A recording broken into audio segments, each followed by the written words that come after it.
आपका भी, रेणुका जी का भी, और पूरे जो कार्यकर्ता आपके साथ भारतीय जनता पार्टी ज्वाइन करेंगे। तो देखो, भैंस बिकती है तो काटड़ा तो साथ जाता है, या चिच्चड़ तो साथ ही जाएंगे।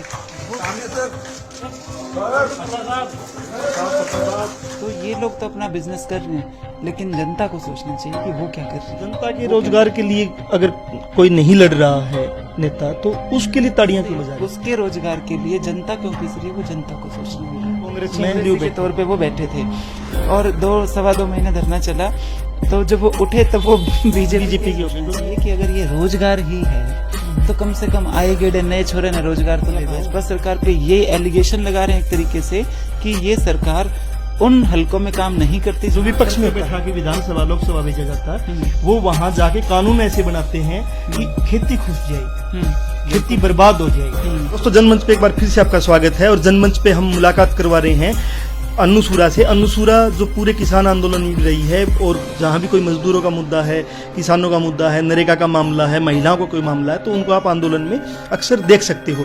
वो आज हमारे साथ हैं। हम चर्चा करना चाहते हैं जो हरियाणा के अंदर जो राजनीतिक हालात बने हुए हैं। अभी जो कुलदीप बिश्नोई जो विधायक आदमपुर से थे, कांग्रेस के नेता रहे हैं, वो पहले जनहित कांग्रेस में थे, जनहित कांग्रेस से फिर कांग्रेस में आए और कांग्रेस से फिर अभी वो बीजेपी में चले गए हैं।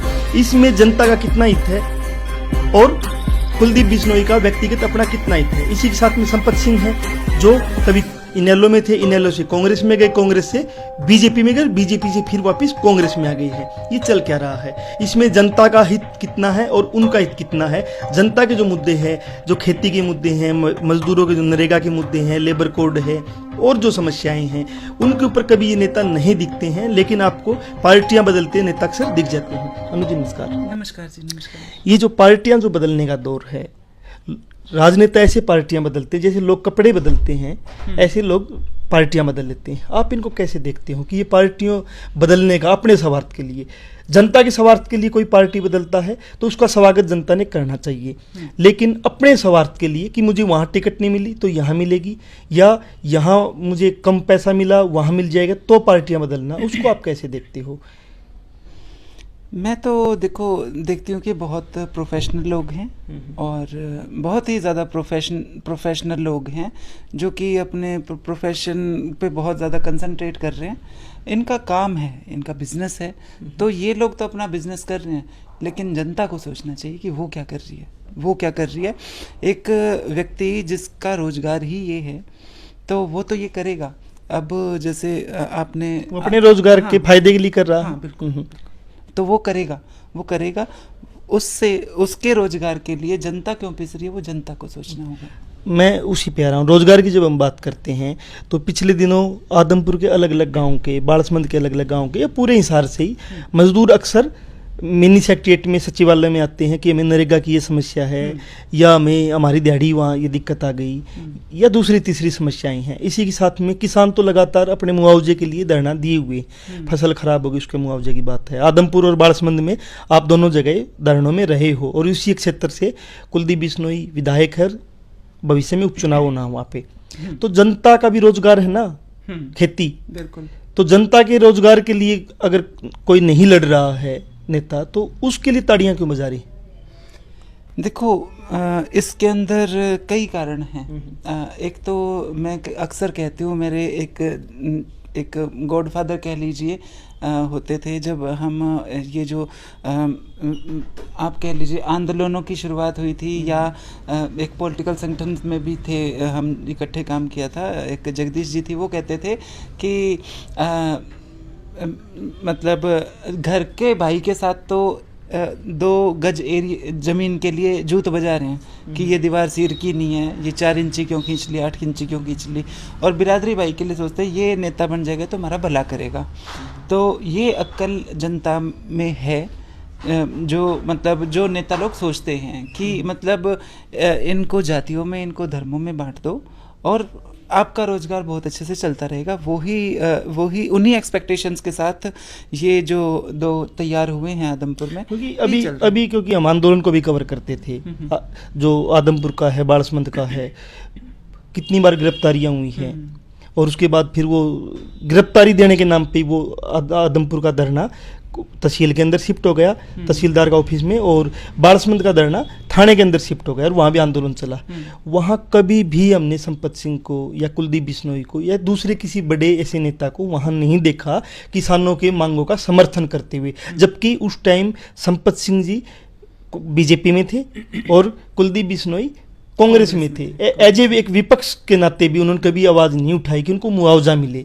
किसान को मुआवजा मिलेगा तो हजारों परिवारों का पेट भरेगा, उनकी जो फसल खराब हुई उसको कुछ फायदा मिलता, फिर भी जनता ताड़ी की मजा रही। इसके अंदर मैं कुछ रोल तो एक मीडिया का भी मानती हूँ, मेन स्ट्रीम मीडिया का, कि ऐसा होता था हमारे साथ। देखो, मैं भी काफ़ी लंबे टाइम से राजनीति से जुड़ी हुई हूँ और मेरे को ये मेरे निजी तौर पे ये है कि देखो, पॉलिटिकल एक्टिविटी एक अलग एक चीज़ है और हम नागरिक भी हैं, तो जो भी जन आंदोलन होते हैं वहाँ पे हमारा पार्टिसिपेशन होना चाहिए। मेरा रहा है, हमेशा रहा है। तो मैंने तो हुड्डा सरकार में भी विरोध प्रदर्शन बहुत किए थे, फिर ये बीजेपी सरकार आई तब भी, अब जैसे किसान आंदोलन हुआ, बारसमंद धरना चल रहा था तो इस तरह के चलते रहते हैं।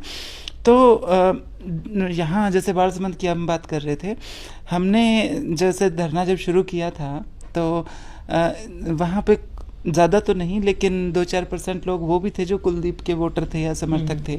वो बेचारे बैठे तो थे विपक्ष के तौर पे, कांग्रेसी के तौर पे वो बैठे थे और 2-2.25 महीने धरना चला।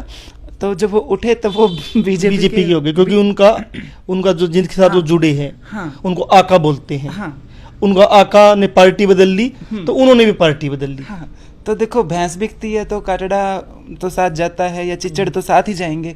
वो स्थिति जनता की हो जाती है कि आप एक कांग्रेसी के तौर पे बैठे थे, खट्टर मुर्दाबाद, ऐसे है वैसे है, और जब उठे तो बोले खट्टर जिंदाबाद। मुझे याद है आशी के अंदर कुलदीप बिश्नोई की एक रैली हुई थी जब वो कांग्रेस में थे। उन्होंने वहाँ भाषण दिया, उन्होंने कहा था कि एक ऐसे केंद्र सरकार ने ऐसे व्यक्ति को हमारी छाती पे बैठा दिया मुख्यमंत्री के तौर पे, जिसने कभी उसका क्या बोलते हैं विधानसभा का फोटो भी नहीं देखा और वो मुख्यमंत्री बैठा दिया। उसको कोई हल्कों की जानकारी नहीं है, उसको कुछ जानकारी नहीं है। और अभी वही कुलदीप बिश्नोई उनके पांव छू के आशीर्वाद ले रहा है कि आप तो सर्वे सर्वा हो भगवान। कल तक कुलदीप बिश्नोई बोल रहा था कि मोदी ने मेरे छुरा गोप दिया पीठ में, या बीजेपी जैसी धोखेबाज पार्टी नहीं है। आज वही दूसरे तरीके से बात करा कि इनसे अच्छे लोग नहीं हैं। तो जनता इन चीज़ों को क्यों नहीं समझ रही? इसमें क्या होता है मैं बताती हूँ, ये मानवीय स्वभाव भी है। अभी मैं भी एक पॉलिटिकल पार्टी की जिला की पदाधिकारी हूँ। अब हमें भी ये समझ है कि 2 महीने में 3 महीने में एक बार जाओ, जिस दिन भीड़ अच्छी हो, बढ़िया सा सफ़ेद सूट पहन के जाओ, चरक दिया हुआ, और 5100 रुपये या वो दे आओ, 2 घंटे वहाँ रुको, 3-4 गुर्गे साथ ले जाओ, क्योंकि 2 महीने में या 3 महीने में एक बार आप कहीं जाते हो तो 5-7 लोगों को साथ ले जाया भी जा सकता है। संघर्ष तो तब होता है जब आपको रोज निकलना हो, तब कौन साथ देगा? रोज निकलना और लोगों को इकट्ठा करना। हाँ, और लोगों को इकट्ठा करना।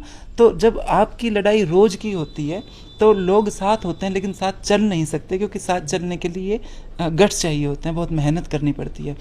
तो जो लोग रोज आंदोलन में आते थे ना, जैसे वहाँ मीडिया आता था तो वो कहते थे कि विपक्ष कहाँ है, विपक्ष तो है ही नहीं। भैया, हम भी विपक्ष में ही हैं और हम बैठे हैं। और हमें क्यों नहीं मान रहे विपक्ष? हाँ, हमें इसलिए नहीं मान रहे क्योंकि हम रोज बैठ रहे हैं। हम रोज बैठ रहे हैं और हम साधारण तरीके से जनता के साथ पेश आ रहे हैं। मतलब हमारी मानसिकता, मतलब जनता की मानसिकता भी ये बन गई है कि जो अच्छी फॉर्च्यूनर गाड़ी में आएगा और अच्छे कपड़े पहन के आएगा, और कभी आएगा, रोजाना नहीं, महीने में या एक बार आएगा, तो उसको नेता मानेंगे। और जो रोजाना लोगों को इकट्ठा करके कोई आंदोलन लड़ रहा है, आपके सुख दुख की रोजाना की लड़ाई लड़ रहा है, उसको आप नेता ही नहीं मानते। अभी मैं भी इसी समाज में रहती हूँ। बहुत मतलब जो नेशनल पार्टियां हैं, इनके लीडर्स के बारे में हम भी सुनते हैं कि बहुत कर्जा है इस पे, दौड़े कुड़ते तो हैं लेकिन ये फॉर्च्यूनर लोन पे चल रही है। भैया, मतलब ये ड्रामा, ये शोषा राजनीति का एक हिस्सा बन चुका है। रोजगार है ना, रोजगार में तो पैसे उठा के आपको काम करना पड़ेगा। जिस दिन मौका लग जाएगा उस दिन फिर राजनीति में जाने के बाद फिर वो कर्जा भी उतर जाएगा और फ्लैट भी आ जाएंगे, जमीनें भी आ जाएंगी। बिल्कुल बिल्कुल। तो ये चीज़ें जो हैं ये एक इतनी गहराई में चली गई हैं समाज के कि इसको एक्सेप्ट कर लिया है कि नेता है तो उसका ये क्राइटेरिया तो होना ही चाहिए। जैसे मैंने कहा कि मीडिया भी उन्हीं को नेता मानता है, चाहे उसके पीछे लोग हैं या नहीं है, चाहे उसके पीछे विचारधारा है या नहीं है।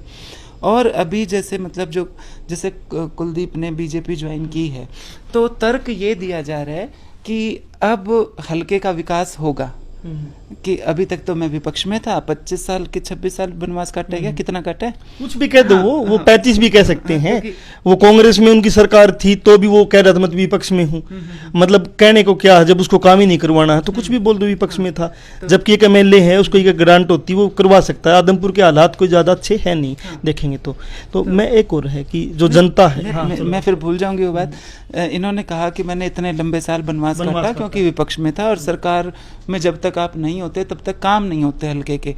तो आप सीधा सीधा मुख्यमंत्री पे या भाजपा सरकार पे ये एलिगेशन लगा रहे हैं एक तरीके से कि ये सरकार उन हलकों में काम नहीं करती जो विपक्ष में होता है, जो विपक्ष में होता है। तो आप सीधा सीधा उस पार्टी पे एक सीधा आरोप भी लगा रहे हो और उसमें शामिल भी हो रहे हैं। हाँ, क्योंकि जब कोई जीत जाता है, सरकार बन जाती है, उसके लिए तो सारे हल्के बराबर होने चाहिए, और आप एक एलिगेशन लगा के इतना बड़ा और उसी पार्टी में शामिल हो रहे हो, तो क्या आपकी मानसिकता है? और क्या फिर और जनता उसको एक्सेप्ट करती है? तो मतलब जनता को भी समझना चाहिए के साथ में कि जो जनता है, आदमपुर की जनता है जो या बाड़समंद की है, क्योंकि ये गांव मिले हुए हैं एक हल्के में। आप जब बाड़समंद के धरने पे जाते थे, उस टाइम 3 से 4 महिलाएं आती थी, और फिर आप लोगों ने मेहनत की, और वो मेहनत के बाद में वहाँ 300 से 400 महिलाएं भी आती थी थाने के अंदर, जो लास्ट में हमने कवरेज की। तो अभी वो महिलाओं का क्या रुख? महिलाएं हैं जिनको रोजाना महंगाई से जूझना पड़ता है, जिनको रोजाना छोटी छोटी समस्याओं से जूझना पड़ता है, और वो कैसे देखती हैं इन चीज़ों को? क्योंकि अगर बच्चा भूखा है तो माँ को ज़्यादा दिक्कत होती है, बाप को थोड़ी कम होती है। हाँ। माँ को ज़्यादा होती है क्योंकि उसको रोटी बनानी है। तो वो माँ जो है, जो इस आंदोलन में थी, मुआवजे के लिए थी, उनको कैसे देखते हो कि वो इन लोगों के जो ये करतूत है अपने फायदे के लिए, इनके बिजनेस को पहचानेंगे या नहीं? नहीं पहचानेंगे उदय जी, ये भी एक कड़वा सच है, क्योंकि महिलाओं की जो ग्रूमिंग हमारे समाज में होती है वो बहुत अलग है। महिला की मनोस्थिति क्या है वो वही समझ सकता है जिसने उनके साथ समय बिताया है, जिसने वो जीवन जिया है। अभी मैं कई बार हल्के में जाती हूँ, जैसे कोई भी पॉलिटिकल इवेंट हो, चाहे कोई सामाजिक इवेंट हो, जैसे हमारा कोई कभी ग्रुप जाता है गांव में किसी बारे में, किसी टॉपिक को लेके कि इस बारे में जागरूकता फैलानी है या ये इवेंट है, तो आमतौर पर जैसे हम 8-10 लोग गए, बैठक में जाते हैं, वहाँ हमें 3-4 लोग बैठे हुए मिलते हैं, तो ज़्यादातर जगह, काफ़ी जगह ये होता है कि अन्नू जी आप अंदर जाए आओ। तो मेरे को ये लाइन सुनते ही लगता है कि उस तरीके अंदर मैं तब जाया हूँ अंदर जब कोई अथॉरिटी हो, अंदर कोई निर्णय लेने का हक रखने वाला इंसान बैठा हो। अंदर जाते ही सबसे पहली बात क्या होती है, हाय कांच की चूड़ी कौन पहन रही? मतलब उन्हें मतलब ही नहीं है, उन्हें सिखाया ही नहीं गया है। उनको मीडिया ने और समाज ने सिर्फ ये सिखाया है कि तुमने चूड़ी कौन से कांच मेटल की पहनी है, कांच की है या मेटल की है, तुम मतलब तुम्हारा सूट सूती है, सिल्क का है। इससे ऊपर उनकी सोच को नहीं बढ़। मेरा हमेशा ये रहता है कि जब निर्णय लेने का अधिकार जिसको है वो बैठक में बैठे हैं, तो मेरे को इन्हीं से बात करनी है। वो ये होता है कि जब वोट के टाइम भी जब वोट मांगने जाते हैं तो महिला ये कहती हैं जी हमारा फैसला तो वो करेगा। दादा को गौड़े गिरांगे तो दादे ने तई बात करा, बात वो हो जाती है। तो तब मतलब जो मेरे साथ ग्रुप में लोग होते हैं वो कहते हैं अन्नू बड़ी कड़क है। कड़क की क्या बात है भाई? मैं अंदर जाके, मैं यहाँ घूमने के लिए नहीं आई हूँ, मैं काम करने के लिए आई हूँ, और मेरे को जो सूचना है वो वहाँ पहुँचानी है जहाँ पे वो हिट करेगी। फिर भी कोई तो आंदोलन का प्रभाव तो पड़ता ही ना, जब महिलाएं एक बार बाहर निकलती है, नई नई चीजें देखती है, तो और जब वो पुरुष है आंदोलन में जब आता है तो उसका कितना प्रभाव पड़ेगा हर इन चीज़ों पे। वोट किसको देंगे नहीं देंगे वो तो उनको करना है, लेकिन इस चीज़ को पहचानना कि अपने फायदे के लिए, अपने बिजनेस के लिए लोग ये पार्टियां बदलते हैं, न कि जनता के लिए। वो ऐसा नहीं है कि उनको ये पता नहीं है, लेकिन वो इतने कॉन्फिडेंट नहीं हैं कि मतलब उन्हें लगता है कि कोई मसीहा आएगा ना तब इनकी कुर्सी हिलेगी। अभी वो मसीहा नहीं है, तो मतलब वो कॉन्फिडेंट नहीं है वो। देखो असल में जो फैक्ट है आदमपुर हलके का, लोग बहुत भयंकर बोर हो चुके हैं कि बार बार वही ड्रामा, वही मेलो ड्रामा। मतलब जैसे वो पुरानी पिक्चरों में नहीं, वो एक स्क्रिप्ट लिखी लिखाई होती है कि आखिरी में विलन वो बांध देगा हीरो को और फिर हीरोइन, वो एक हर फिल्म का वही वो होता था क्लाइमैक्स। वैसा क्लाइमैक्स लोगों ने मान लिया कि भजन लाल तो यहाँ 50 साल से जीत रहा था। भजन लाल एक जनता में जाने वाला नेता था, कुलदीप एक बिजनेसमैन है।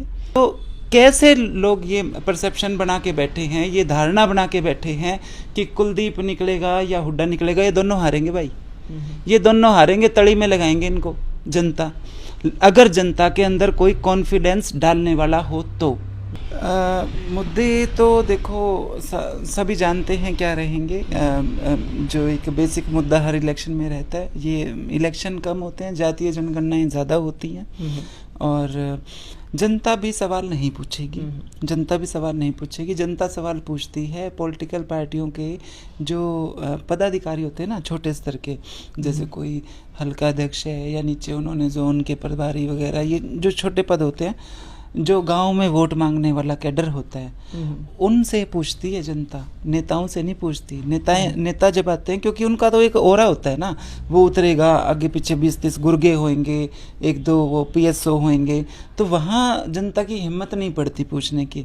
जनता तो पूछती है एक आम वर्कर से, जिसकी जो मैंने बताया ना कि एक आम वर्कर जो धरने पे बैठता है तब कांग्रेसी होता है, उठता है तब भाजपाई हो जाता है, मर्द तो वर्कर की आती है।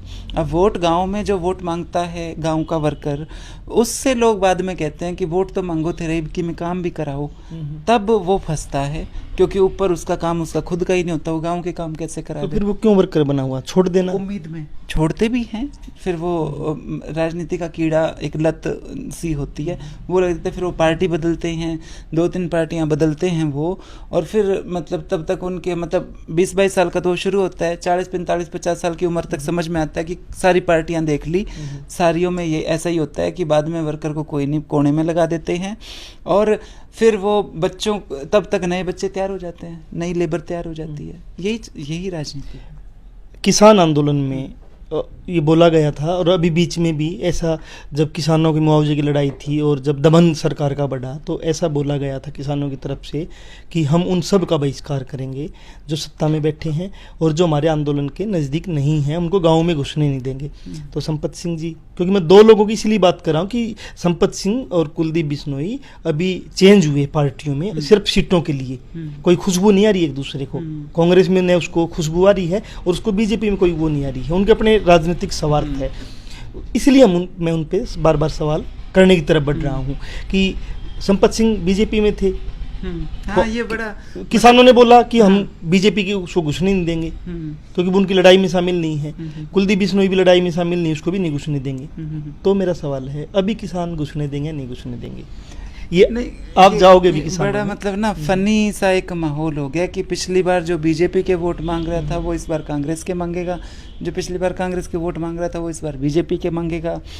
मतलब एक जनता को बहुत एंटरटेनमेंट मिलने वाला है, और मतलब ये एक इलेक्शन पूरा हरियाणा देखेगा, बहुत एंजॉय करेगा। और असल में इलेक्शन भी जनता के लिए मनोरंजन का साधन बन गया, क्योंकि जनता ने ये एक्सेप्ट कर लिया है कि कोई आ जाए, कुछ नहीं बदलना।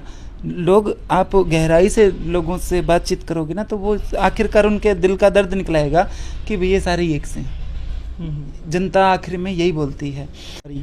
वो फर्स्ट अपने रोजगार की देखता है और दूसरा कोई रोजगार, दूसरा उसके साथ आता है तो उसको देखता है कि इसके रोजगार से मुझे क्या फायदा। तो किसान और मजदूर है, जिसका रोजगार है, उसकी मेहनत है, उसकी खेती है, वो क्यों नहीं ऐसे देखता है कि राजनीति को रोजगार से हमें क्या फायदा, तो इनके हम साथ जाएं। देखो जो क्योंकि रोजगार पे मैं फोकस कर रहा हूँ, क्योंकि बिजनेस इनका रोजगार है, तो किसान का रोजगार तो खेती है, तो खेती बचे। जबकि हो वापिस रहा है कि ये जिनको सर पे बैठा के विधानसभा लोकसभा भेजा जाता है, वो वहां जाके कानून ऐसे बनाते हैं कि खेती खुश जाए, खेती बर्बाद हो जाए। देखो जिस दिन किसान मजदूर इतना जागरूक हो जाएगा, उस दिन वो व्यापारी बन जाएगा। वो देखो किसका जी नहीं करता एसी में बैठ के काम करने का, सिटिंग जॉब करने का, लेकिन खेत में या धूप में किसान हो चाहे मजदूर, वो काम कर रहे हैं। जिस दिन वो इतने जागरूक हो जाएंगे वो बिजनेस में आ जाएंगे, और जिस दिन जो ये नौकरी करने वाले या छोटे मोटे दुकानदारी करने वाले इतने जागरूक हो जाएंगे तो वो नेता बन जाएंगे।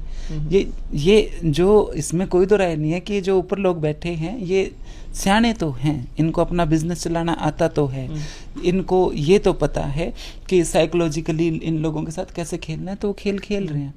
मनोज जी एक और है, हम राजनीति पे बातचीत की है, उसके साथ में मीडिया है। हाँ। अभी क्योंकि चुनावी पर्व आ गया तो उस चुनावी पर्व में मीडिया भी उस पे फोकस करेगा, पूरा हरियाणा का मीडिया फोकस करेगा, क्योंकि इलाहाबाद उपचुनाव में हमने देखा है, और वो मीडिया खबरें दिखाएगा। अभी एक मीडिया हाउस खबर दिखा रहा है कि पहले भी एक यहाँ ड्रामा चला है कि एक यहाँ आम आदमी पार्टी का नेता बीजेपी की नेत्री के खिलाफ बोलता है, बीजेपी की नेत्री उसके खिलाफ बोलती है, और चटकारे ले लेके हदें पार करते हैं, और वो चलता रहता है। वो एक बार दोबारा फिर शुरू हो चुका है। तो क्या ये इन चीज़ों पे जाना चाहिए, या मीडिया को जो समस्याएं हैं मजदूर की, किसान की, छात्र की, नौजवान की, रोजगार का मसला है, चिराग योजना भी आई है, या खेती कानूनों की बात थी, या लेबर कोड की बात है, इन सभी मुद्दों पे, गाँव के अंदर जो समस्याएं हैं, गाँव में जो समस्याएं होती है, गलियां नहीं है, पानी भरा हुआ है, गाँव के अंदर स्कूल नहीं है, सरकार स्कूल बंद कर रही है, गाँव के अंदर की हॉस्पिटल कितने गाँव में है, ऐसी कोई रिपोर्ट देनी चाहिए। अभी मान लो आदमपुर में चुनाव, तो रिपोर्ट तो ये देनी चाहिए ना कि आदमपुर में कितने गाँव है, कितने गाँव में हॉस्पिटल है, कितने गाँव में स्कूल है, कितने सालों से है। इस पे काम करना चाहिए मीडिया को, या फिर ये नौटंकी करनी चाहिए कि वो उसके खिलाफ बोल रहा है, वो उसके खिलाफ बोल रहा है।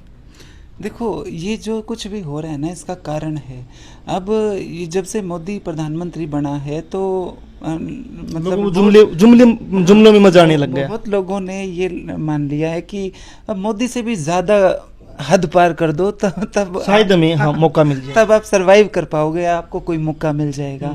और मतलब पॉलिटिकल लोग जो हैं वो भी तो ये देख रहे हैं ना कि मोदी जैसे व्यक्ति को देश एक्सेप्ट कर रहा है, तो फिर हम भी करते हैं यही, और वो लोग कर रहे हैं।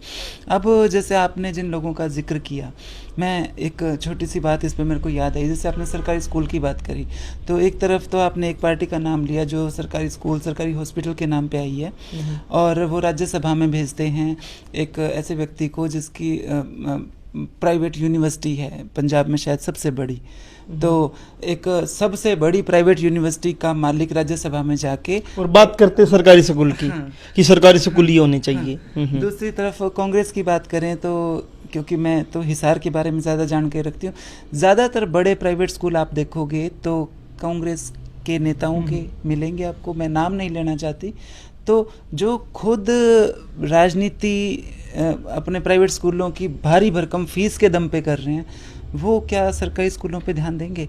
और अब तो बीजेपी के भी काफी नेता, लेकिन मैं कह रहा हूँ कि लेकिन मीडिया जो है, उस मीडिया का क्या काम हो कि वो उनके ऊपर ही ड्रामे दिखाएं, या हमने पहले भी एक दिन इसी पे चर्चा की थी, उन पे ड्रामे दिखाएं, या अभी जो जनता की समस्याएं हैं उन पे दिखाएं। देखो इसके पीछे कई गहरे कारण हैं। कई बार मतलब जैसे मैंने भी एक दो बार कहा है, मीडिया पे कह दिया जला के कि कैसा मीडिया है, मतलब क्या ड्रामा चल रहा है, लेकिन जैसे बाद में मैं भी कई बार सोचती हूँ तो बेरोजगारी बहुत है, नए नए बच्चे, जब कोई रोजगार नहीं है, देखो इंटरेस्ट होता है ये जब भी जो भी कोई ऐसा फील्ड हो ना जिसमें दुनिया आपको देखती है, तो एक सुरूर सा होता है ना, मीडिया जो सेक्टर है ये अट्रैक्ट करता है शायद युवाओं को कि हमें लोग जानेंगे कि ये फलाना इस चैनल का एंकर है या ये, तो इसलिए उनको मीडिया से अट्रैक्शन होती है बेरोजगार बच्चों को। लेकिन एक वो मानसिक स्तर या संघर्ष उतना नहीं है कि वो मीडिया में काम कर सके। अब कुछ तो करना है, जब आपने एक चैनल बना लिया तो कुछ तो करना है, तो वो क्या करेंगे कि कोई मतलब कोई चीज़ क्रिएट करते हैं, एक आधा नेता पकड़ते हैं जो बेरोजगार है, वो खुद भी बेरोजगार हैं। अब जैसे मान लो किसी गली में पानी भर गया, तो ये एक आम, हालांकि देखो जल भराव की समस्या अलग चीज़ होती है और बारिश में पानी थोड़ी देर के लिए रुक जाना अलग चीज़ होती है। किश्तियाँ ले आएंगे या मतलब कई पूरा ऐसा ड्रामा होता है, हरकतें करेंगे, तो तब लगता है कि बेरोजगारी इसका एक कारण है।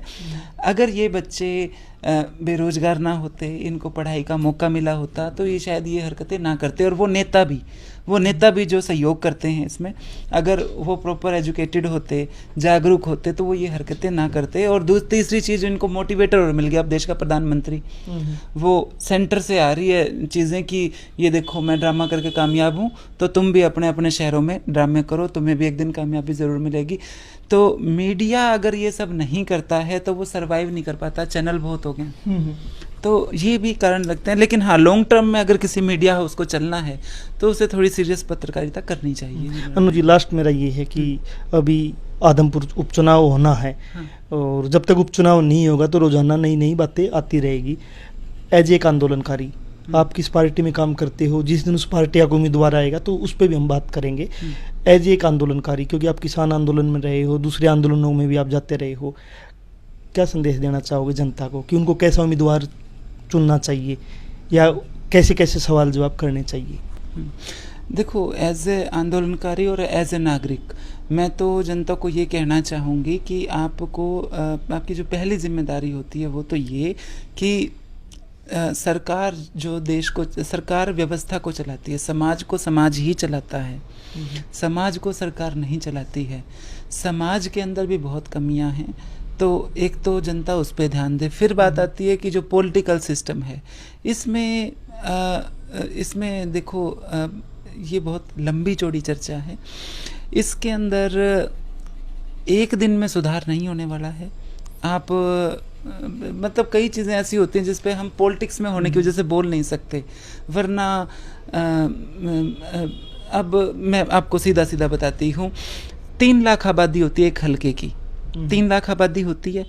हम लोग मतलब कई बार तो यूँ होता है कि अनु कहाँ के मतलब क्या करने लगी है। हमने सड़क पे लड़ाई लड़ी, मैं सत्ताधारी पार्टी में थी, और जब किसानों के लठ पड़े थे पिपली कांड में, मैंने तभी सोच लिया था कि यह पार्टी छोड़नी है। मीडिया का सामना किस मुंह से करें, हमने किसानों से वोट मांगे और किसानों के लठ मार रहे हैं।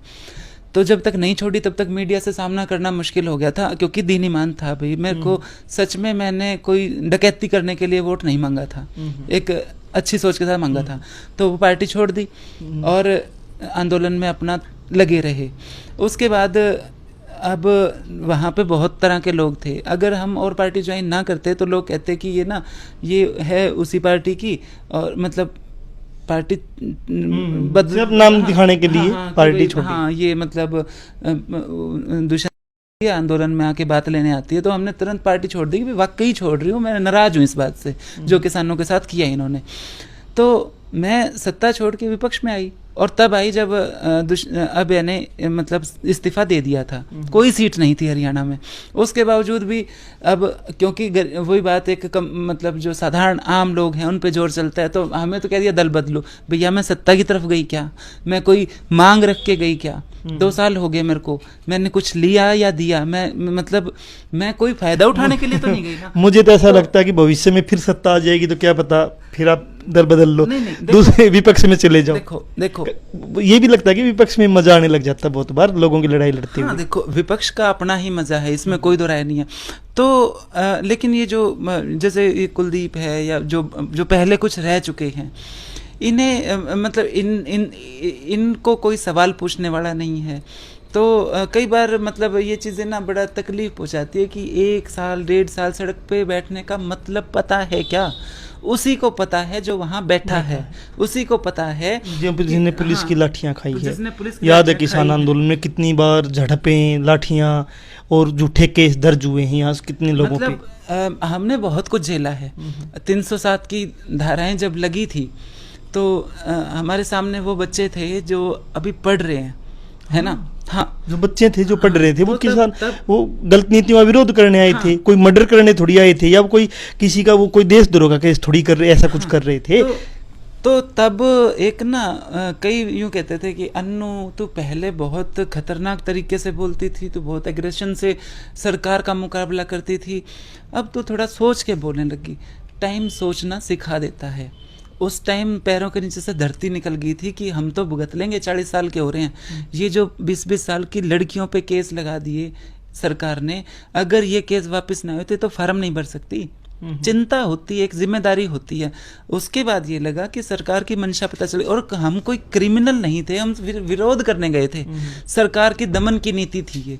तो तब मैंने सबको ये कहा कि देखो आंदोलन करो, लेकिन सरकार की जो मंशा है इसको भी समझ जाओ, इन्हें कोई दया नहीं है। लेकिन अनु जी, अभी फिर मैं कह रहा हूँ, आदमपुर चुनाव है तो लोगों को क्या संदेश देना चाहोगे कि उनको कैसे वोट डालना चाहिए? संदेश आप कैसे देना चाहोगे कि किस आधार पे वोट डालना चाहिए, कि आंदोलन करने वाले लोगों को या ऐसे दल बदलुओं को? अगर जनता के अंदर कोई कॉन्फिडेंस डालने वाला हो तो, और वो कॉन्फिडेंस मतलब आपका ये कहना है कि अगर जनता की लड़ाई लड़ने वाला ही कोई मैदान में कहीं ना कहीं आ जाता है और जनता इस चीज को देखती है, काम किया जाता है, तो इन दोनों उम्मीदवारों को लोग हरा सकते हैं। बिल्कुल हरा सकते हैं। और जो ये खासकर जातीय जो जाट नॉन जाट का खासकर इस इलाके में जो रहा है, उसको भी, उस धारणा को भी तोड़ सकते हैं लोग कि जाट नॉन जाट कोई नहीं है, कमाने वाले जो लोग हैं, लड़ने वाले लोग हैं, उनकी साझी समस्याएं हैं, वो इकट्ठा हो सकते हैं। ऐसी भी चीजें नहीं निकल के आ सकती है।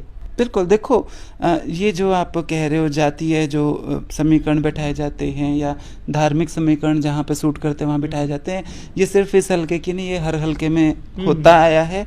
और ये शायद ये कीटाणु जाएगा भी नहीं जल्दी से, क्योंकि लोगों को बड़ा सूट करता है ये कीटाणु, है ना। वोट डालने के लिए और कोई कारण नहीं मिलता, तो ये बड़ा एक जेन्युइन सा कारण बन जाता है उनका कि हाँ इस बात पे हम वोट डाल। अनुसूरा हमारे साथ जुड़े हुए थे और हमने इस पे बातचीत की है।